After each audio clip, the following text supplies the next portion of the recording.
on beyond my wildest dreams. Maybe that one could have carried me to streets of gold. Things aren't always as they seem. Looking back on all the chances that I missed, some I held and slipped away. Walked straight over where my memories is. I wonder what would change. I really in this life there's nothing certain, except the curtain that rises to the stage. Silly games of second guessing, I just forget the lessons that I couldn't learn. Because one street over there's a life I couldn't have known. Would have kept me from the one I had today.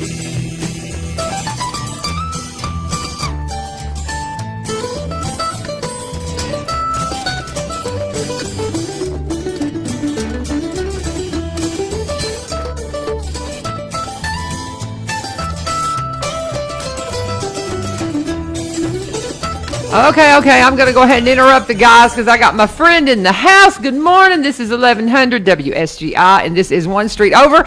Another beautiful morning, another beautiful week.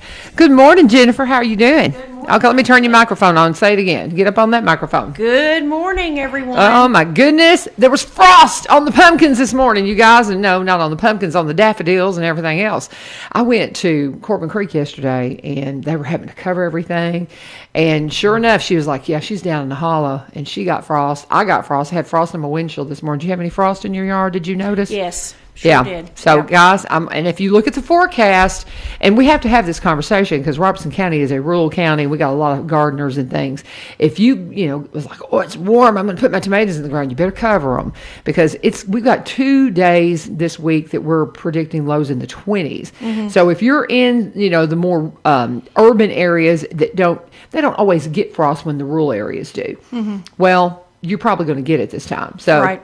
So cover stuff, bring it in. I had gone by and picked up some succulents at Corbin Creek yesterday, and I'll talk more about that in a minute.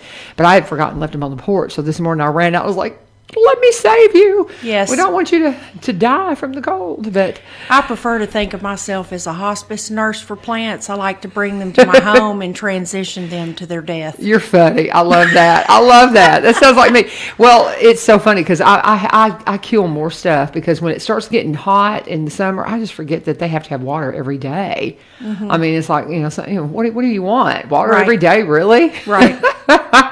How you doing, Jennifer? I'm good. I'm so glad you're here. Yeah, me too. And it's so funny because this is one of those. We're into one of those weeks where we have a fifth Monday, a fifth Tuesday, a fifth Wednesday, and so typically we have a lot of shows that rotate where we have, this is the day that Billy Vogel comes in. This is the day that, that Matt Driscoll comes in, or the United Way guys, Ace and Brian come in every week. But we have those rotating people that come in. But when you get into this fifth week, it's like, okay, we got to do something different because it's something different going on. Right. So that's what we're doing these last few days of March. Can you believe we're in the last 3 days of March? No. Time is passing us by. That's crazy. That's crazy. So we're doing something different. And so today I have Jennifer on. Tomorrow I've got Adam and Melanie Callis coming on. They're going to be talking about healthy eating. They run the lunch counter over at Southside Drugs, so they're going to be in tomorrow. Then on Wednesday, I've got Joe Rushing coming in. We're going to be talking about Passover. That's going to be fun because I got a lot of questions about how like Palm Sunday, where did that come from? Why we celebrate Easter on the day we do, and how it correlates with the Jewish calendar and all this kind of stuff. So I was asking on Friday, we were talking about it, and I was like, who can I call? And somebody, I think Gail Jenkins put up, call Joe Rushing. So we've got Joe coming in here on Wednesday, so that's what we've got planned. And anyway, so as we're finishing up this month, we just wanted to really do some special stuff, and this is Easter week. And I think it's a really good time to be very intentional about the things God's put in front of us. And there's nothing more like the elephant in the room than this past year with COVID. Right. And I've talked a lot about you because you're younger than me. Mm-hmm. You have no underlying health issues that I know of. Exercise regularly. Yeah. So as I'm seeing your journey through COVID, you're one of those people that make those of us as like, oh, it's been blown out person go, it's serious stuff. We were at the Vietnam dedication yesterday for the new names. There's a memorial here as you come into Springfield, and my friend Jimmy Johnson died of COVID. And after he died, I was like, we got to get him on that wall. And so we were here for that yesterday, and it's just those things. And all of us have people like, oh, I can't believe they're gone, and COVID took them. It nearly took you. Yes, numerous times. And It's crazy. Yes, it really is.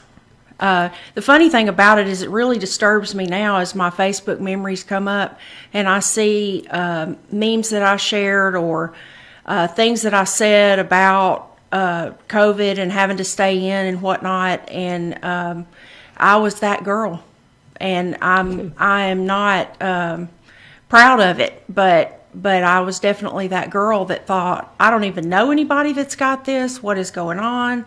This is crazy. Nobody's ever made us stay home before. Mm-hmm. And it was, I truly am embarrassed at looking back at the things that I posted just a year ago when we were originally quarantined. Mm-hmm. And it was, I think, 14 days or 15 days to slow the spread. And we're on day 379 of 15 days to slow the spread. Yeah, exactly. And you're one of those people that you're very vocal and you're not shy. No. And so when you have an opinion about something, you share it. I do. So early on, that's been the problem with COVID. There's so much unknown about it. So much unknown about it. And as we go through it, and I think every one of us at the first were kind of skeptical. And then I think Joe Diffie kind of freaked us all out when he died of it, because we're all like, what happened with that? Because it just, when you have somebody like that get your attention, but there's just tons of people that's just kind of coming to mind right now that we lost, and I'm like, that are not here, that were here a year ago. Right. And it was it was COVID coming through that has done it. Now, many of them had other issues, but there are so many examples like yours of somebody that's like, perfectly healthy, no reason that they should have been so sick. And that picture you showed, right after, I don't know if it was in the middle of it or after, where they showed your lungs next to healthy lungs, and they looked like your lungs were full of fiberglass. Unbelievable. That is the most unreal picture. I have shared that with so many people because I'm like, man, this. No joke, man. It's no joke. It is no joke. So we're gonna just let you just tell the story, and so kind of give us just kind of the pre-story and how you were feeling about it prior to, and then how you contracted it, and just kind of walk us through it. Walk us through it. So as I Plenty said, of time. You got the hour. Last year, I was that girl, and I'm not proud of it. I was the one that was saying, this is ridiculous. I'm not going to wear a mask. What are we talking about? And I thought I was being paralyzed. And the funny thing about it is I love home. I am totally a homebody, but I don't want somebody to tell me that I've got to stay at home. Yeah. And it was so difficult to do that and feel so trapped. And then the toilet paper shortage came in, and I thought, what is going on? If people would just buy what they need, then everyone would have some, and we'll all share, and we'll all be fine. But that is not the way it happened. And I remember my husband Philip and I got out and rode around a little bit. It was like the second Saturday into the quarantine, and we went out to specifically look for toilet paper. Mm-hmm. And we barely found some. We ended up driving pretty good ways away from metropolitan Hendersonville, where we lived but we did get some, and we got some chicken, and it was then that it seemed like everybody started to really come together, and a local restaurant, Cafe 393 in Hendersonville, is always into community outreach. And I loved how they decided, instead of canceling their orders for food because their restaurant had to close, that they would give whoever needed the meat and the cheese and the eggs that they had, that they would have used for orders if we had been coming in and eating there. But then they also sold it to people who had the means to pay for it, and it was just sold at low prices, and really admired them. But they're in my world, they were a leader to say, we're going to step up and really help out the public here. Mm-hmm. And I love how they did that. They were really the first ones that I noticed making a strong pivot. This is how we're going to stay afloat. Very small restaurant, mom and pop, family owned, and they're still going very strong today. That's good news. Yes, because absolutely. So many, did go under. Yeah. It was really, really tough. But time went on. We lost our friend Lieutenant Jim Lawson early on, and that was coming up on a year now. Prayers go out to the family for sure, because this is difficult for them to relive this again. And the thing that's so difficult is that we don't realize. And I heard the Lawson family talking about this, and I saw their post where they were sitting out in the car outside of the hospital, the whole family sitting in the car to support Jim, and they couldn't go in. And that's what I learned when I went in the hospital, is that you do not have anybody that can go with you. You are alone, literally alone. Yeah. And we'll kind of get into that a little bit later, but fast forward to December, and my mom and I were working on quilts for the children for Christmas, and finishing up some quilt tops that she had made throughout the years, been working on for years, and we finished them to give the kids for Christmas, and had so much fun. We were looking for a place to quilt them, and we were together every day working on those quilts and going and getting the things that we needed. And by then, most things had maybe just a few hours, and of course it was mandatory mask everywhere. But we wore our mask, and we were very careful, and we were concerned that if my mom got it, or my dad, that would really be bad. And then didn't worry so much about myself. Well, yeah. And so we continued to do our thing, and we got them finished. And the day before Christmas Eve, I got a runny nose and a little bit of sneezing. I feel like I had, and I thought, well, this is strange, and I thought it was allergies, because I'm not a sick person. I don't get sick very often, and so I just took some Sudafed, and we moved on about our Christmas activities, and we went over to my parents' house on Christmas Eve and enjoyed our family gathering. And the Sudafed had stopped my nose from running at that point.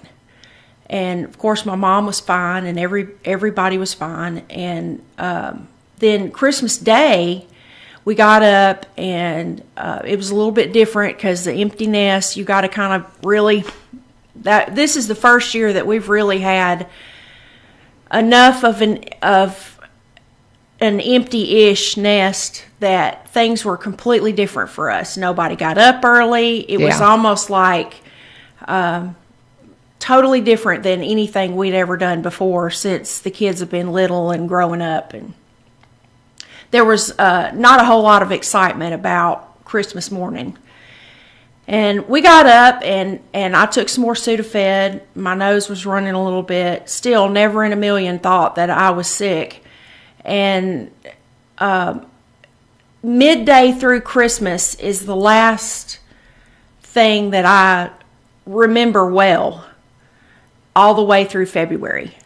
That is incredible. See, I didn't really know the timeline on exactly when you got sick, because we didn't really hear about you being sick until it started posting on social media. Right. So I didn't realize this all happened Christmas Day. So so you went from just thinking you had some allergy things going on to being just out of it within 24 hours. Within 24 hours. And it was totally out of it. My experience, it was really incredible that way, that it just went from 0 to 60 in no time flat. And still didn't really think that it was COVID, I don't think. And let's see, Christmas was on a Friday. I can't remember specifically, Or it but was a Saturday, one or the other. Yeah. But that Sunday, I believe that's the day after Christmas. I'd have to look at the calendar. Yeah. But on that Sunday, Philip had gone and played golf that afternoon. And of course, he said, "You care if I go play golf?" I said, "Nope, that's fine." I was not feeling good, but by the time he got home from golf, I literally was half dead in the chair. He said I was moaning. My face was red as a beet. Couldn't get up. Couldn't open my eyes. I thought I was dying right there. I didn't know what was wrong with me, but whatever it was terrible. And it literally went from 0 to 60. Mm-hmm. It went from healthy to half dead in no time flat. I didn't have really any other symptoms from that point. I didn't have any more runny nose, no more anything other than I was just half dead. Mm-hmm. Couldn't move. My arms were so heavy. I remember my arms, I couldn't pick them up. And he got home from playing golf, and he says I was laying in the chair, couldn't even pick my arms and legs up.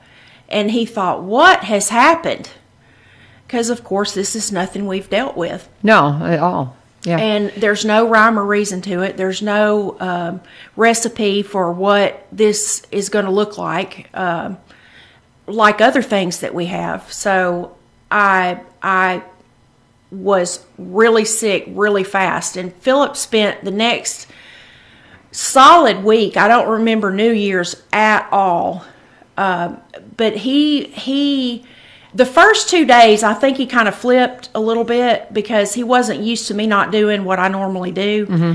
And I remember, this is kind of funny, I remember sending one of my friends a text message because, again, nobody really knew I was sick at this point. You still didn't know you had COVID? No. No, you didn't know you had COVID yet? No. Right, okay.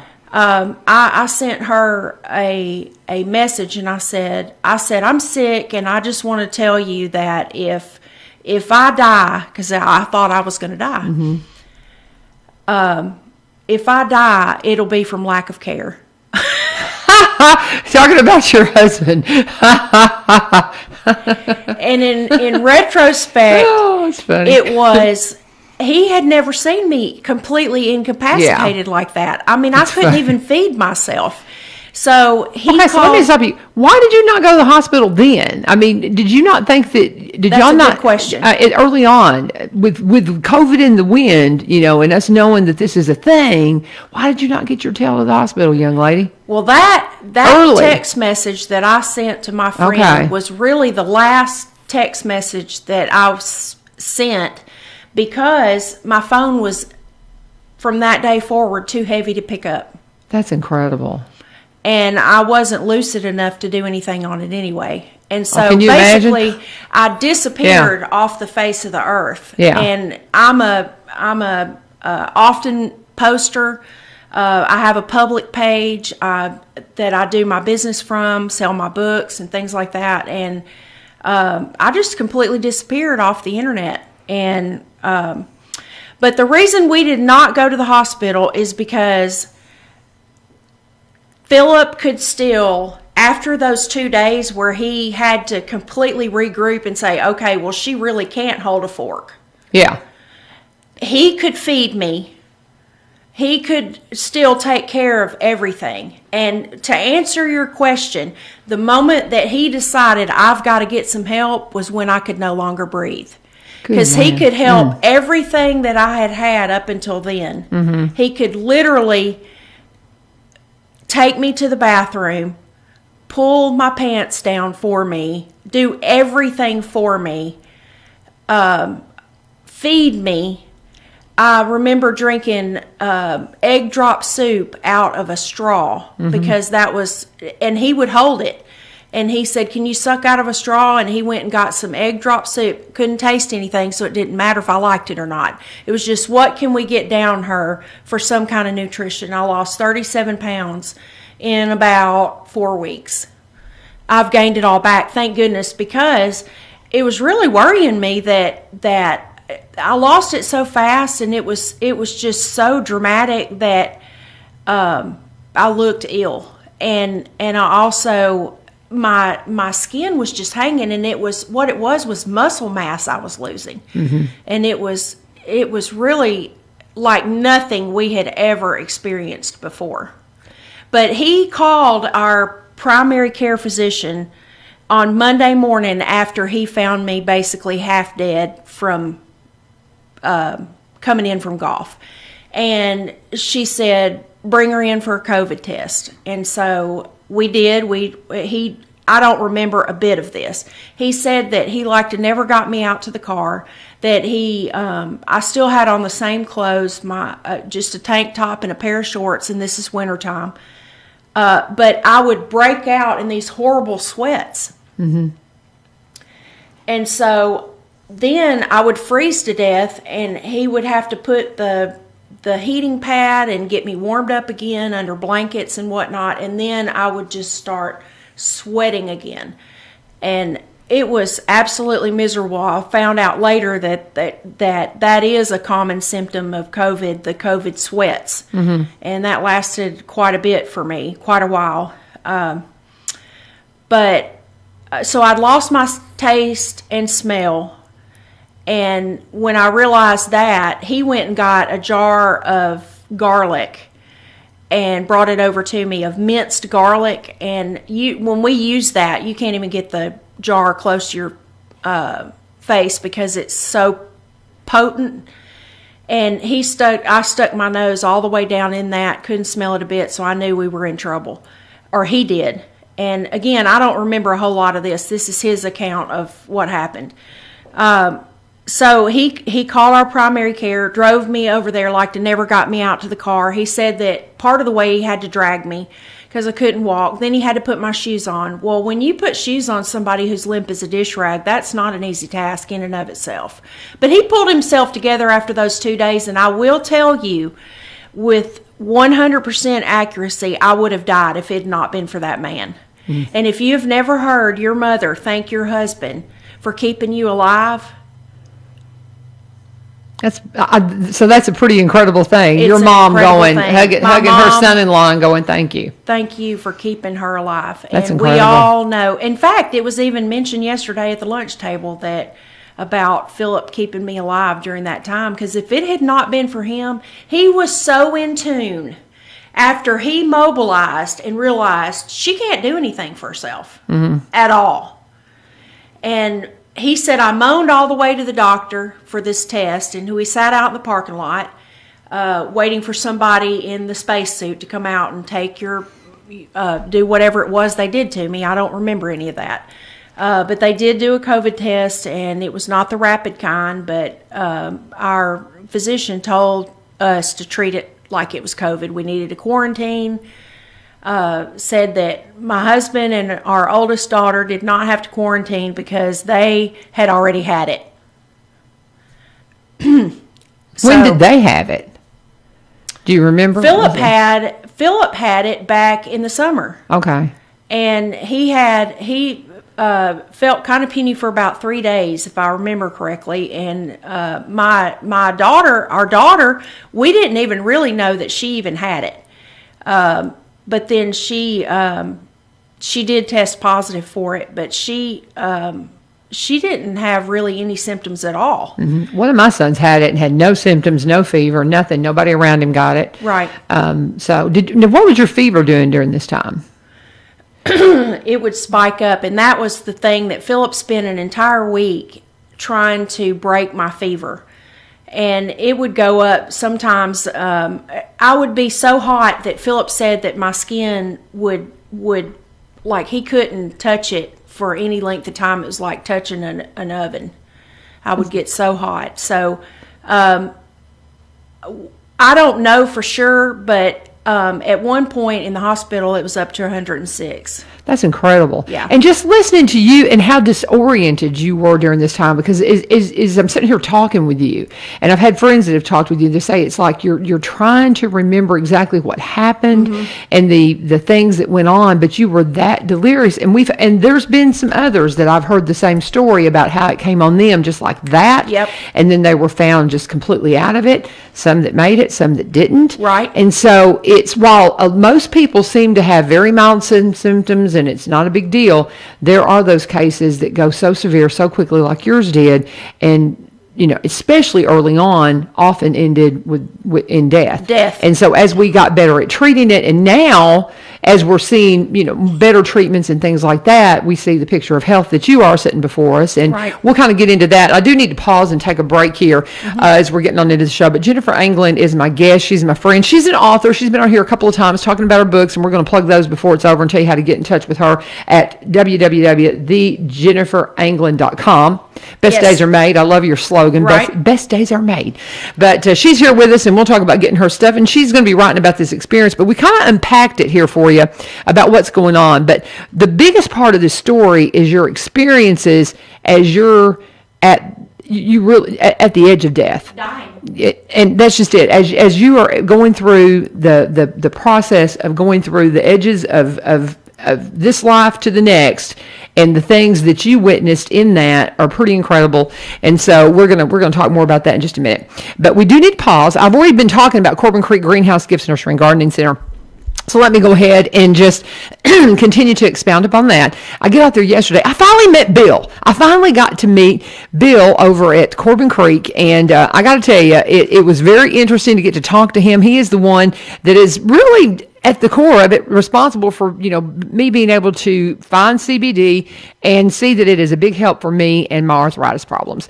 I went yesterday and stocked up, also bought a couple of succulents, like I told you, that I had sitting on the porch and I had to go rescue to make sure that they didn't get bitten by the frost. But it was very interesting to hear about how hemp has become a thing that we can grow now, and how that's being processed into something natural that can help you with a lot of different health issues. For me, it has been a game changer when it comes to helping me with my arthritis issues. And that's not to say that it's gotten rid of it. I've had both hips replaced. I've got other joints that are probably going to be replaced before it's over, and it's just such a miracle that we can get new parts now. I love that. But with all that said, it has been a game changer for me, and it may be for you. And if you're interested in learning about CBD, the best advice I can give you is make sure you know where it's sourced and what you're getting, because some of the things if you're, I don't know about when you're ordering it from somebody you don't know, but to me, if something like this, you want to make sure that you're getting it right from the source. And this is Robertson County CBD. You can get it at Corbin Creek. Get out there and see them today. And also be sure and go and check out all their beautiful bedding plants. They have beautiful hanging baskets. Oh my goodness, everything that you need for your yard, for your garden. They've got it at Corbin Creek. And they are open Monday through. I don't have my notes out. Hang on just a second. I've got to get my notes out and get their hours. I'm going to let. Have you tried CBD? Have you done any CBD? I have. Mm-hmm. But it is one of those things, whenever I first got told about it, I had been very skeptical and thought it was kind of snake oil. And then my doctor recommended that I try it. And then I ran into Amy Corbin, found out that they process it and they grow it and process it. And that's how I became aware of it. But they are, again, your source for all kinds of plants, anything you need for your yard, for your garden, and your Robertson County CBD source. They're open Monday through Saturday, 9 to 5, Sunday from 1 to 5. And you can find them at 4920 Highway 161. I was out there yesterday, and they are just waiting to serve you and talk to you. Go by and see them today, and be sure always and tell them that U-Turn sent you. And just so glad I finally got to meet Bill. I had been, needing to meet him for a long time. Been talking about him, and finally got to say hello and shake his hand yesterday. But we're going to get back to the show here and talk with my friend Jennifer Anglin about her experiences with COVID. She is one of these that you wouldn't expect to have had so much trouble with it. We've all heard of those cases where somebody's perfectly healthy and they get it, and next thing you know, they're gone. And she came very close to it. So let's go to, okay, so when did they finally put you in the hospital? Because when you got the call, had you kind of figured out that you had COVID, and you did the test?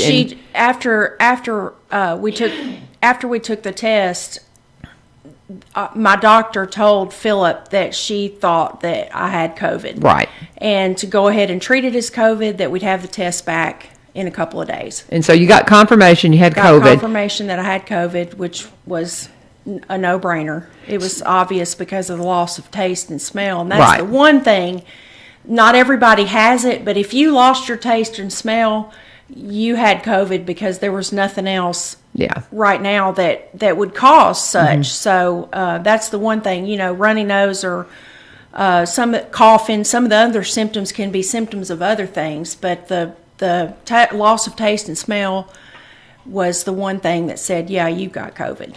Well, so how long before they put you in the hospital? When did you go in the hospital? I went in the hospital, I think it was January the 7th. So it was about a week later before you Right. went in the hospital. Right. And you were in and out of the hospital because, I mean, this went on to from Christmas to what day would you say that you would finally say it's over? Just to kind of give them a time span. The middle of February. Yeah. So it was a couple of, it was definitely a Right. month and a half for And sure. that, A good that 6 was weeks. just where I could actually get up and go to the bathroom by Right, myself. right.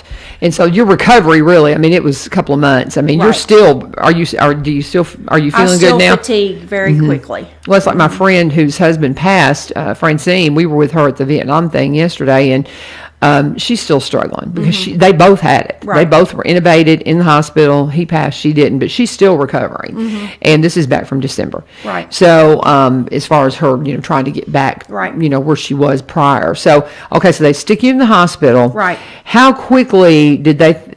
So just kind of walk us through what you remember and give us that experience. Philip took me to the hospital because I couldn't breathe. And at that point, he no longer couldn't do anything about that. He didn't have the tools. Yeah. He could feed me. He could hold my fork for me. He could get me to the bathroom. He could stand and hold Gatorade and make me drink it.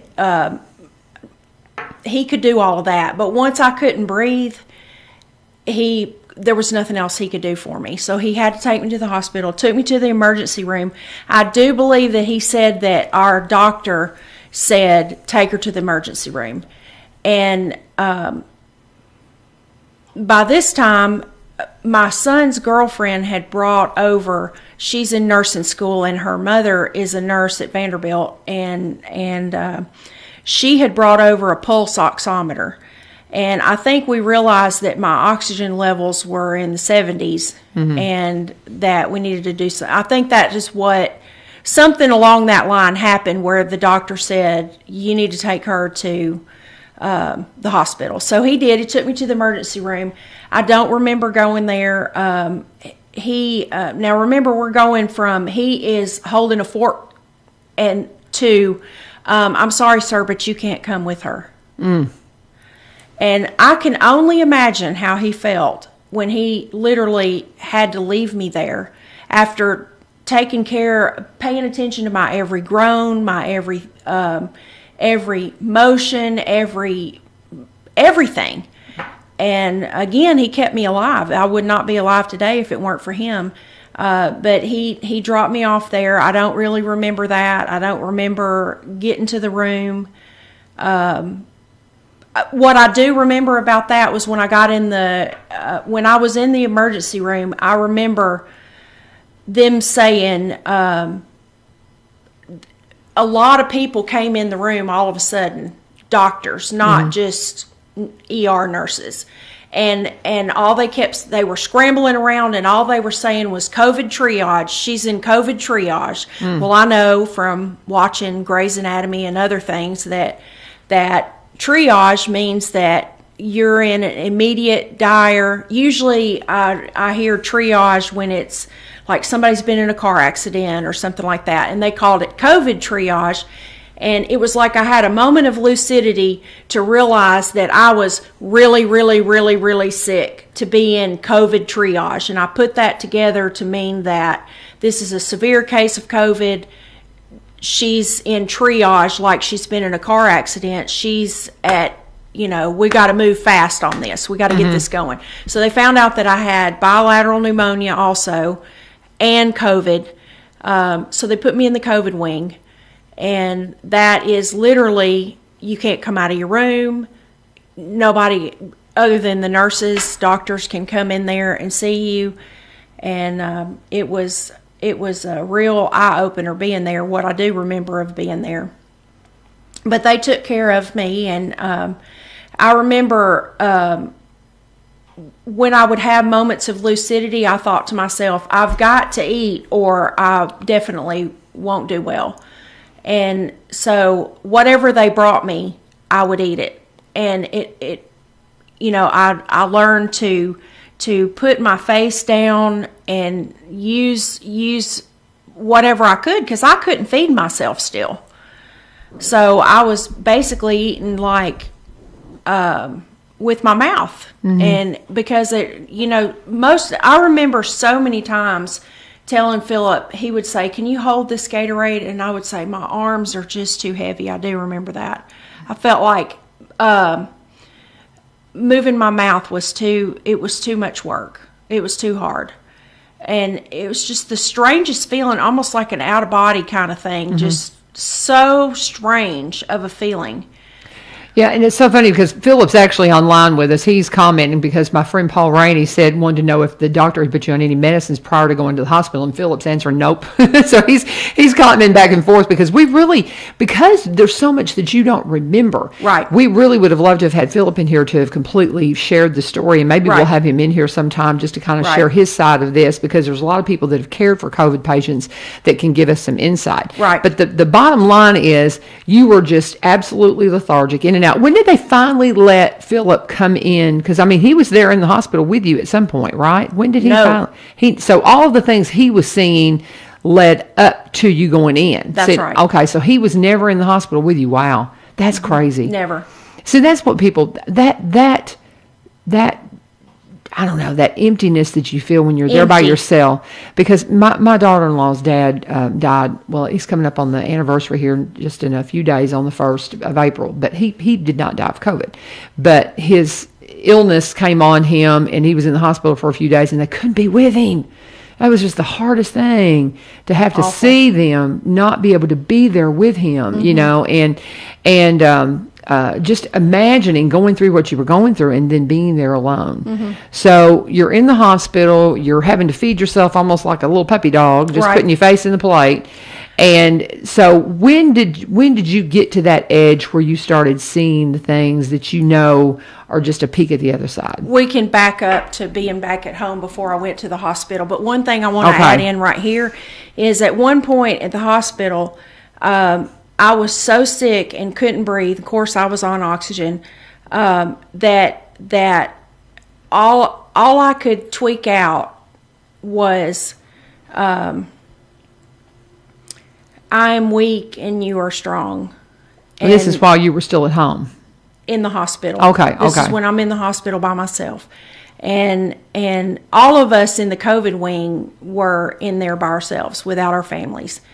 And all I could squeak out was "I am weak and you are strong." Of course, it wasn't like that. Mm-hmm. It was very pitiful, I'm sure. And then I heard from the other wall, because I had heard whoever was over there coughing their head off. That's one symptom I never had, was coughing, which is so odd. Yeah, but she was over there coughing. And I felt so terrible for her. And from the other side of the wall, I heard, "Jesus, keep us from all harm." And I'm a beautiful singer, I know. No, it's beautiful that y'all were kind of singing to each other through the wall. I think that's precious. It was precious, and it's something that I do remember vividly, and goes along with the rest of my stories. But backing up to when I had. When I went to heaven, actually, is Philip was trying to break my fever. It's very high. It was one of those times where he said that my skin was just, I was completely out of it, for one, talking out my head, if I was talking at all, and not making any sense. And then we had several friends that were trying to help him on the side to take care of me, telling him, you might want to do this. This may help. Because really, we were treating the symptoms was what we were doing. Trying to keep me alive was what he was doing. I'm just really surprised they didn't give you some medicines at home. As far as, why didn't they start you on something? I don't know. That's bizarre. Yeah. This is definitely God's story and not Yeah. ours. So Yeah, exactly. there's a lot of things you can't explain about that. Yeah. Which is okay with me, but And here's, I got to tell you something. We're at 20. I need to do one of my other ads, and we're going to have to, because I want to get to the parts where you had your encounters that, we talk about, people say, I visited heaven. And it's like, oh, no, you didn't. Go read the book, Heaven is for Real. I tell you, when you doubt that people have had glimpses of glory, and just, we read through the New Testament of ones that had those experiences. And when you just go read that book, and that little bitty boy, that there's no way he could have, No way. no way. So don't I just believe with all my heart that sometimes we get glimpses Right. into what's going on. So we got to get to that, because I don't want us to run out of time. There's just so much to tell, and she's writing about her experience. She's an author, so she's going to be writing about this and condense this down to where we can have that story to share with others. But I do need to pause for a minute and talk about my friends Barry and Rebecca Richards with the Exit Realty Garden Gate team. Man, I talked with a friend of mine yesterday. Again, at the dedication for the Vietnam Memorial over here at Springfield Memorial Gardens. But we were talking about the cool county we live in. And as they came in, they're from Davidson County, and as they came in to go for the memorial dedication, they're like, well, we saw this and we saw that. And I'm like, yeah, we are a cool county. We've got so many cool places. It was a pizza place or something they wanted to check out. And we got to talking about just some of the other cool things that we have that are unique to Robertson County. And he goes, maybe I need to look for a house up here. And I said, well, let me talk to you about Barry and Rebecca Richards with the Exit Realty Garden Gate team, because they specialize in Robertson County. You can go to buy.robertsoncounty.com, see all their listings. You can connect with them at sellwithbecky.com, and they do sell and buy in the surrounding areas, surrounding counties, across the state line in Kentucky. Robertson County is their specialty because they're Robertson Countyans. They live up in Cross Plains, have for over 20 years, and they're the whole package. Rebecca's been at this longer than Barry, but he's always been there to help her because he is a marketer, and of course he's going to help his wife make sure that the most eyes are on the things that she's involved with. She's one of the first in the area to be a seniors real estate specialist. Again, he comes to the team as a marketer, and he is full-time with her now, and they are the whole package. He's a licensed and insured drone pilot, does the 360-degree virtual reality home tours.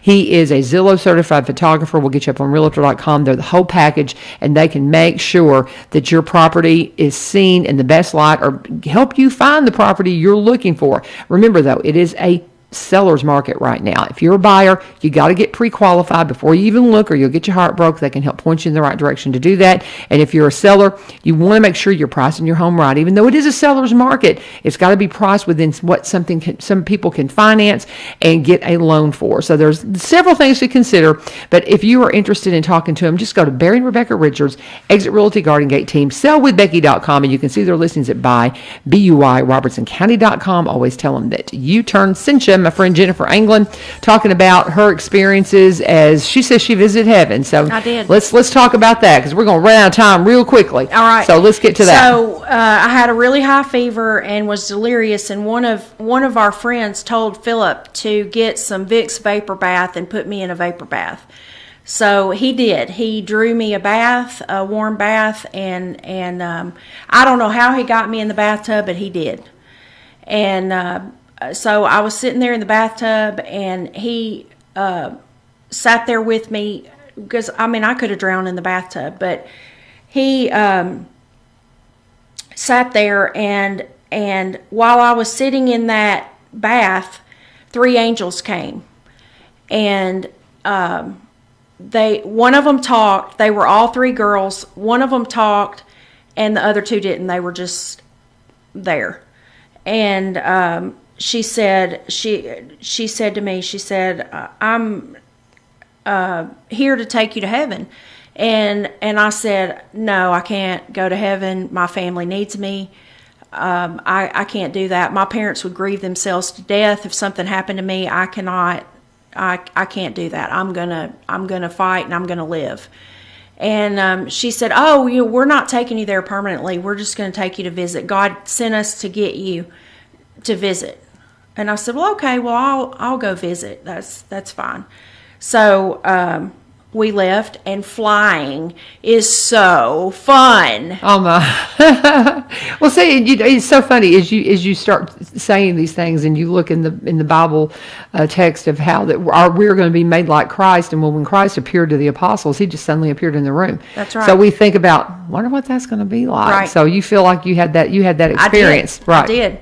Okay. So we flew to heaven. There's two forms of transportation in heaven. You can either walk or you can fly.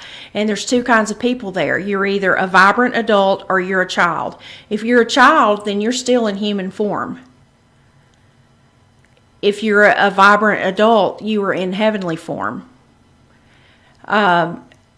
So we flew to heaven, and those three angels took me directly to the throne of God. Now, when other people have told, or I've read Heaven is for Real, people have seen Jesus. There was bright light, everything was white, there was a gate. That was not my experience at all. I'm not saying that what they saw is not right and mine is, but I'm saying that I met God. I saw Jesus, but I did not meet Jesus. Jesus was in the garden of children. And that is a garden that has all of the children there, and they're waiting on their parents in heaven. And so God took me on a tour of heaven. But let's back up. The angels took me to the throne of God. So I saw the throne of God, and there stood God himself. God himself there. And so when we went into the throne of God, everyone was around the throne, and they were all in heavenly form, and they were bowing, saying, "Holy, holy, holy, Lord God Almighty, who was and is to come. Holy, holy, holy, Lord God Almighty." In a mantra, over and over and over again, they were saying this. And in the book, this particular chapter is called Tennessee Goes to Heaven, because I was still in my human form because I was just visiting. They were there because they had already passed away, and they were there worshiping God. And I started worshiping God also, but then I looked over at them and I said, and you know me, you know I said it just like this. I said, "Do y'all ever get tired of saying the same thing over and over and over again?" And this I like to call heaven's mic drop, because they looked up at me with a pause and they said, "No, because he is worthy." Oh, wow. So back on earth, what Philip is witnessing while I'm frolicking around at the throne of God, he witnesses me physically in the bathtub, the vapor bath, with my arms in the air, bowing over and saying, "Holy, holy, holy, Lord God Almighty, who was and is to come." So in the bathtub, I was worshiping while I was worshiping in heaven at the throne of God. And he sat and watched this, and he thinks, okay, she's dying. This is it, right? He thinks Probably this is, something along those lines. Yes. Yeah. Okay.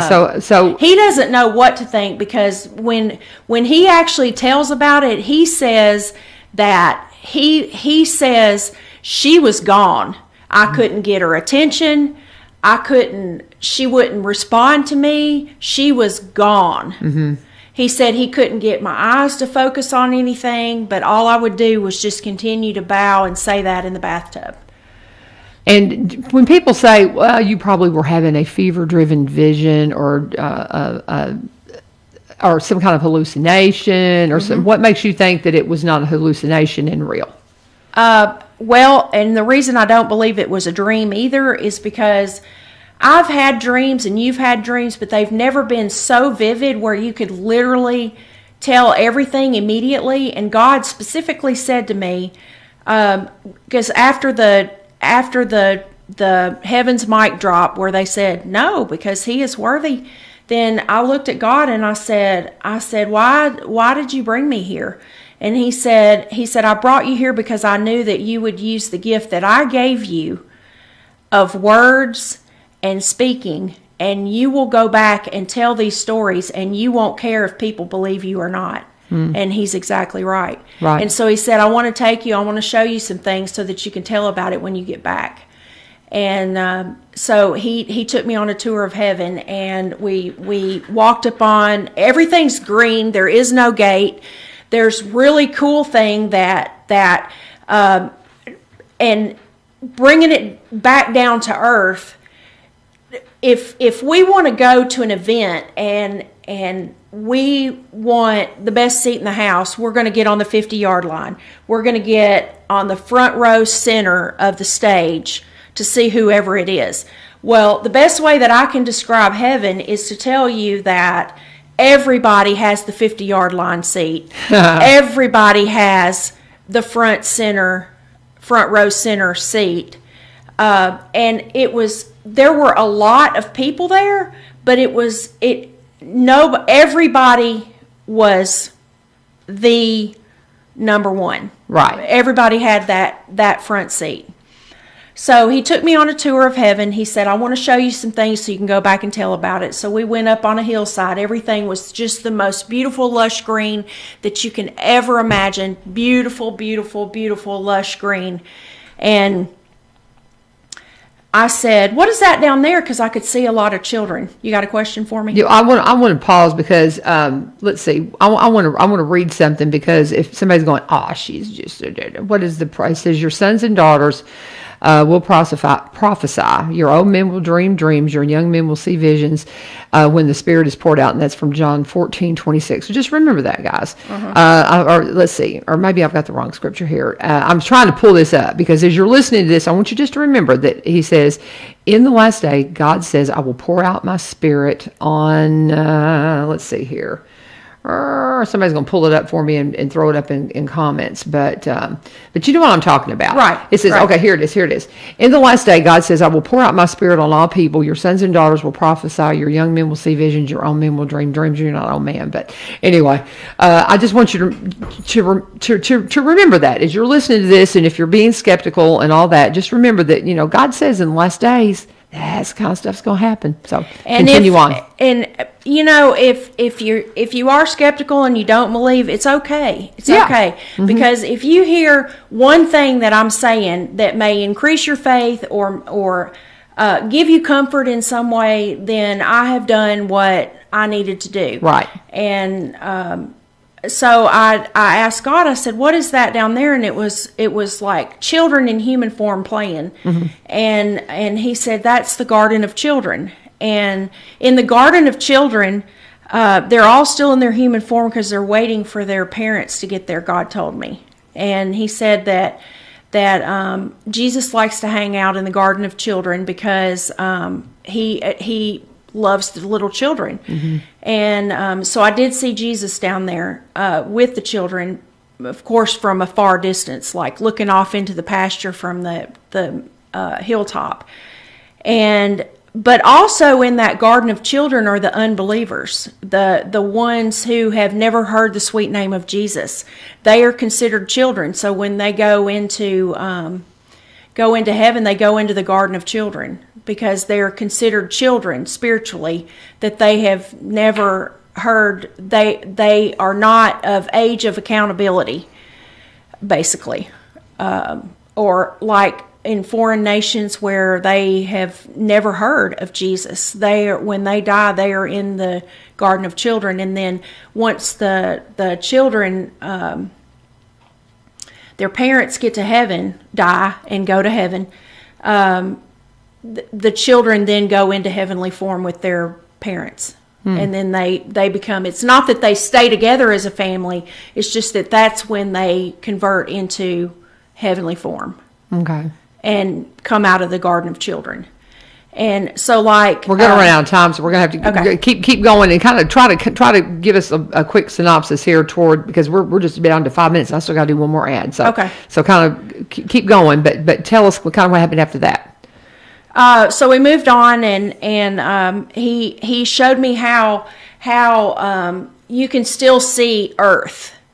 And I guess I always thought that heaven was like in the sky, in the clouds, and it's not. It's like you don't go into space to get to heaven. It's just like this whole nother place. That's not, you don't go into space to get there.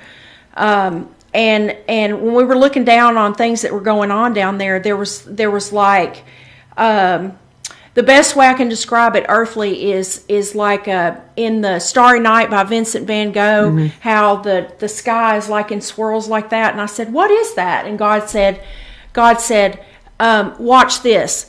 And he took his hand and he swirled it around and he said, everything that happens to you on earth really has nothing to do with you at all. It has to do with my plans to bring all the people that I can, and you can, to heaven. And so when you lose a job or something bad happens to you, it really isn't about you at all. It's about who's watching you. And he stirred it up again and he said, now see this, because this happens, then this person hears this and says this, and this person hears that, and it increases their faith. And so virtually nothing is about you. And the things that we think about here on earth, like, why in the world did Adam eat that apple that she gave him? And God said, none of that even matters. That's all earthly thinking. And so Okay, well, let me pause for a second. ahead. We're going to have just a couple of minutes to wrap up. We obviously could spend more time on this, but the crux of it is we want to talk about the fact that sometimes God gives us vision. Sometimes Right. God gives us those moments to share with others and say, "I'm for real," and that's what we're talking to Jennifer about. She and two to draw attention to the fact that COVID is, happening to our families and our friends, and we got to take it seriously and we got to pay attention. And she obviously came through it and is doing fine. But let me do my last ad real quick, and then we'll wrap it up with Jennifer Anglin. She's been our special guest on our 5th Monday of the month. But I need to talk to you about Rosselman Buick GMC, one of the largest GMC Buick inventories in Tennessee. And my friends, Courtney and Todd Rosselman, I love to talk about how they picked Robertson County. They were looking for a dealership. They were wanting to buy their own dealership. And they scoured the country and they picked Robertson County. And I think that's just one of the coolest things, is because I did too. I picked Robertson County. And for those of you who grew up here, that's just because we see the specialness of this place. And they're bringing that personality to what's going on over at 2516 Memorial Boulevard. And they got everything you need. If it's new, if it's used, pre-owned, certified pre-owned, whatever it may be, you got to go check it out. Drive through the parking lot when they're out there and just kind of see what's just come off the truck new. And now if you've got something specific you want new, Todd can't stress this enough, why not just come in, tell them, okay, I want this color, I want this interior, I want these bells and whistles, and when it comes off the truck, it's yours.